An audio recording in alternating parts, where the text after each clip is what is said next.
না খেয়ে মারবেন না ইনশাআল্লাহ। রিজিক আছে, খাবো ইনশাআল্লাহ, কিন্তু হয়তো বা অভাব হবে, টাকা পয়সা একটু কম হতে পারে, অন্যের 10 তলা ফ্ল্যাট হবে, আমার হবে না, ঠিক আছে, অন্যের এত বিঘা বিঘা জমি আমার হয়তো হবে না, কিন্তু ইনশাআল্লাহ তাআলা এই যে দুনিয়ার মুসাফিরের জীবনটা, এটা মুসাফিরের জীবন না, মুসাফিরের জীবনটা কেটেই যাবে ইনশাআল্লাহ। কাটবে না? যে কোনো ভাবে কেটে তো যাবেই ইনশাআল্লাহ। এই যে পরকালের জীবনটা একটা চেতনার শক্তি, জানেন, দুনিয়াতে যত বাধা বিপত্তি আসুক, গাল মন্দ খান, গীবত তহমত খান, কষ্ট হোক, নির্যাতন হোক, একটা বিষয় মনের মধ্যে শান্তি দেয়। কি শান্তি? যে এই দুনিয়ার জীবনটা তো আর চিরস্থায়ী নয়, এটা তো আর সারা জীবন থাকবে না।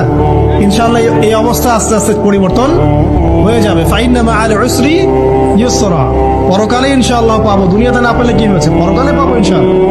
যুবক ভাই, এসব জেনা ছেড়ে দেন, আল্লাহ রাব্বুল আলামিন আপনার জন্য হুর রেখেছেন জান্নাত, ইনশাআল্লাহ পাবেন ইনশাআল্লাহ।